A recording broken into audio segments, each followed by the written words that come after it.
What's going on, everyone?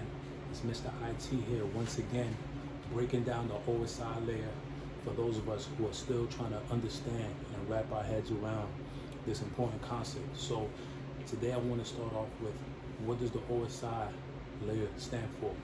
OSI stands for Open Systems Interconnect. Now, what do we use the OSI layer for? We use it to troubleshoot certain areas on the network. When we don't know where to start, we could start off with the OSI model. So I want to talk about the first one, is layer one, the physical. Now, the physical layer is responsible for data transmission. And when I say data transmission, I mean the wire, how wires on the network move data.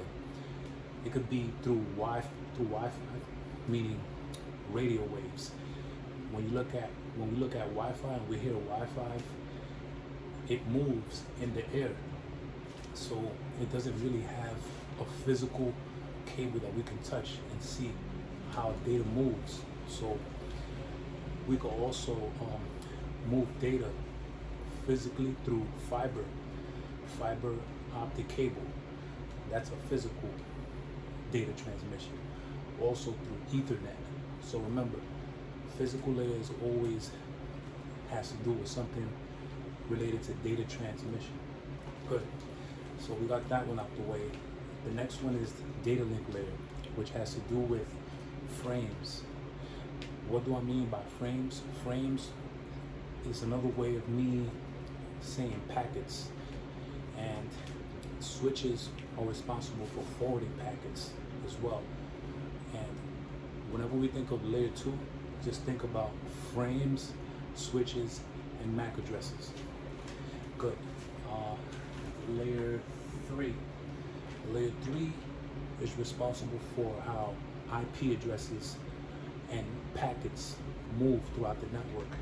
So whenever we talk about layer 3, let's keep in mind that we're talking about how IP addresses travel, how packets travel, and also how routers are responsible for these areas that we're talking about. Layer 4, transport. Now, when I mean transport, I mean the first thing I'm thinking is UDP and TCP. So for those of us who don't know what UDP stands for, it stands for User Datagram Protocol. And TCP stands for Transmission Control Protocol. Now, these protocols are used for data to be sent in a certain way. Let me give you guys an example.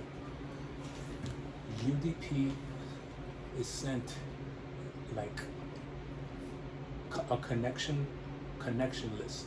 And when I mean connection list, I mean data is sent without caring if it got there, if that makes sense. So UDP is faster than TCP.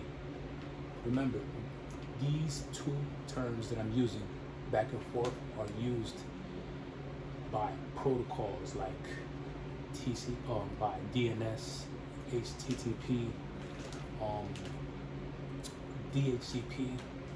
So TCP is used as a connection-oriented protocol, meaning that when data is sent, the data makes sure that it's going to where it needs to go.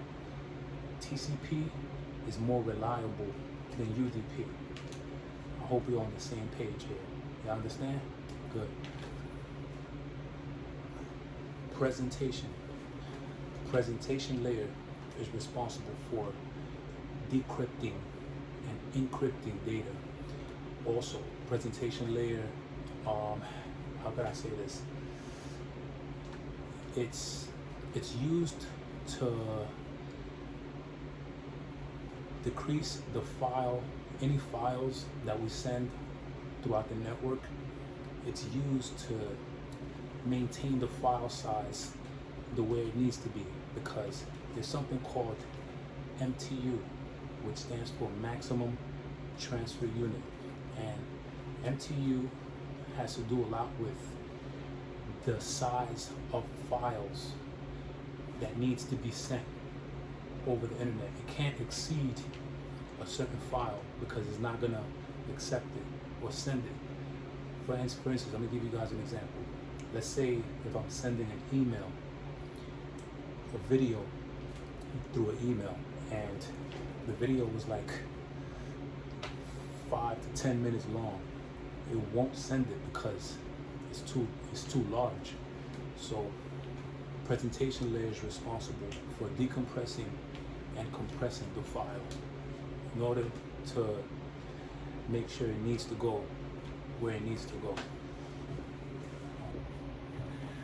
So when we're talking about session layer is used to make sure that both parties are on the same page, right? So I'm gonna give you guys an example. Let's say I'm gonna bring up a Skype. I'm gonna talk about Skype right now. So when we use Skype, we're talking to another person through video chat, right? And that other person can see us. So when the session layer is involved, it uses something called full duplex. And full duplex allows myself and the other party to communicate at the same time. Now, I want to talk about full half duplex. Half duplex is something like a walkie-talkie, right? This is an example. This is the easiest example I could break down. Half duplex is like me holding a walkie-talkie and speaking, and when I let go, the other person holding the walkie-talkie can talk. That's what you call half duplex. Now, how do I compare that to the network? Let's say I'm on my laptop and I'm trying to process information on my laptop. So the process starts with me on my laptop. That would be half duplex. And when I'm sending information, let's say email or a file, the router is receiving it. You understand? But it's not happening at the same time. I have to be first on my laptop processing it first, and then when I'm done, it's the router's job to get where it needs to get the information where it needs to get. So when I talk about session, it just makes sure that everybody's on the same page. And last but not least, I want to talk about the application layer, which is the last one, layer 7. So we use the application layer when, let's say, we're searching for web pages and we go on our browsers. So what's happening behind the scenes is that the browser is looking for the websites that we're looking for, but the only thing is that we're not seeing what's happening. So the browser is searching for protocols like HTTP and HTTPS. So that's the purpose of the application layer. It's searching for websites while we interact with the user interface, meaning the desktop, what's in front of us. So whenever you hear we have an application layer problem, that just means that there's an issue with the user interface. Thank you so much for listening, everybody. And remember, keep learning, keep building, and keep growing.